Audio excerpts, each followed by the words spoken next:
Cardinals, they upset the 49ers 24-23. And joining us now, as you just heard the big voice guy, Frank Sanders, former Cardinal. You knew it the whole time, right? You knew they were going to come back and win that game when they were down 23-10 at halftime, right, Frank? You had it. You had this down. Look, I was playing celebrity bartender at a restaurant called Los Sombreros for the Kwame Lasseter Foundation, and the room got halfway empty. I was pouring more alcohol for less people because it did not look good by halftime. A lot of P&P? A lot of P&P, Frank?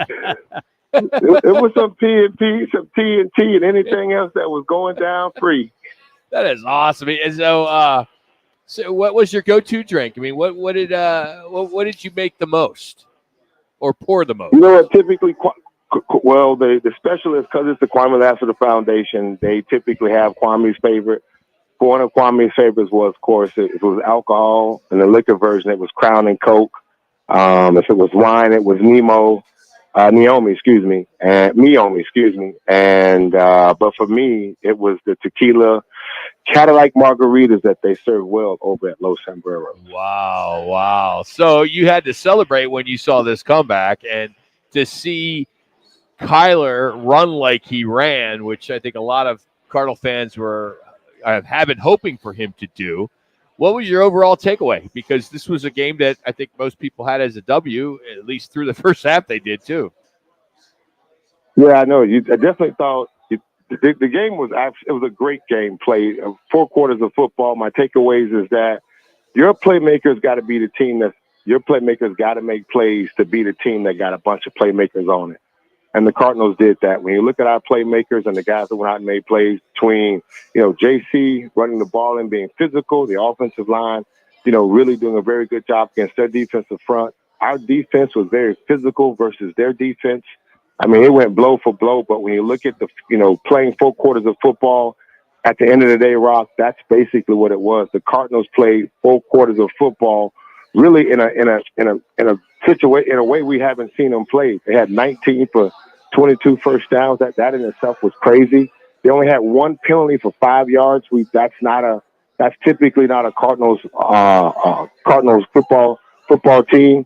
And they only gave up 1 sack versus a very, very good defensive front. So you look at that and you say either the offensive line blocked their butt off, or Kyler Murray and the offensive line did a very good job of Kyler releasing the ball when he's supposed to, and the offensive line giving him enough time that he needed.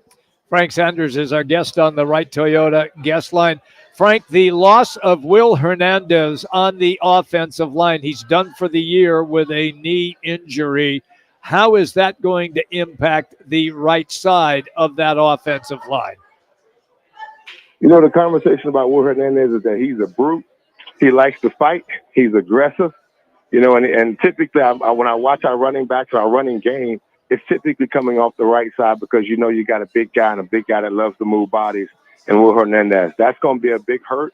I'm pretty sure we got to find some ways to kind of move the offense and slide, move our running game a little bit differently, sliding it more to the left, just to kind of protect that right side. But hopefully, the way that we've been talking about over the last couple of years, the Cardinals did not have offensive line replacement, but since JG have been there and Monty have been there, we have gone out and gotten offensive linemen. So hopefully his replacement will be somebody that they can trust, and then it won't be a big hurt to the offense.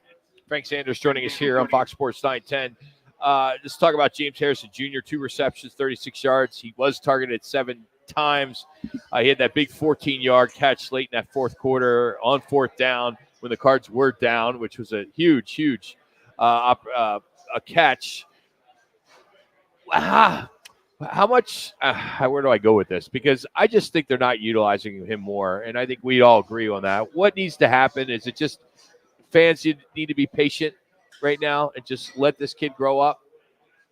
I mean, Rock, honestly, man, you got to look at the narrative that, when the NFL does an excellent job of saying, this is your guy, we're going to take away your guy. Okay. And it's your job to find a way to kind of maneuver him and try to find, opportunities for him.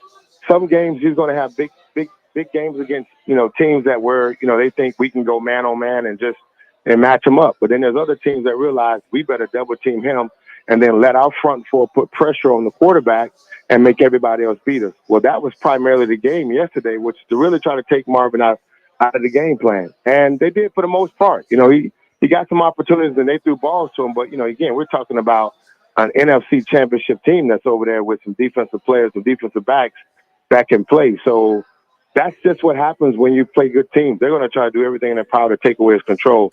We have to be patient. This is game number 4 or 5. And so it's just one of those moments where, but look at everybody else. You look at Trey McBride, 6 catches. You look at Michael Wilson, 5 catches. You look at Gregory Dortch, 1 for 7. It was on a big down. Our running backs catching balls out of the backfield. So it's just one of those things where sometimes the number one receiver has to be the decoy. And I think that's just a missing element when you see those other receivers around the league crying like crybabies when they're the number one receiver and they're not getting the ball. You're the decoy for the day, dummy. Everyone else has to win the ball game, and that's okay. Frank Sanders is our guest. Okay, take me here then. With what we saw on defense in the second half, Frank, how well they were able to control the play against the 49ers. Is that the real defense, or was that an anomaly for a half? You know what? I take that half any day. Yes. I take that half any day of the week if I could get it, because it's just the adjustments you got to make, right? The adjustments you make. We didn't necessarily stop their offense from being amazing, but we bend, but we didn't break. I mean, 23 points is something that you just can say you didn't think that our defense was going to stop the 49ers offense with that high-poweredness of it. But look what we did. I mean, Brandon Ayuk everyone asks about, is Brandon Ayuk, is he really that man? Well, we saw that yesterday when he played the Cardinals, and he just went out and caught every ball that was thrown to him for the most part.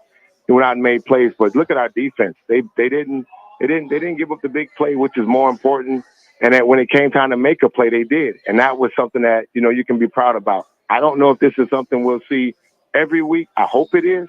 But my mindset is that the adjustments that were made defensively and offensively was absolutely needed. And the guys went out and responded well, and they made the plays in the second half. That's the best second half team we've seen in the Cardinals this year thus far. Yep. Absolutely. Yep. What is it, as a former player, how many plays are scripted to start the game? Cardinals have scored 5. They're 5 for 5 this season, scoring on the opening drive. How do you, I don't know, clone that to the second time they get the ball or the third time they get the ball? Only 12 plays, Rock, is typically the one. 12 to 14 plays is typically scripted.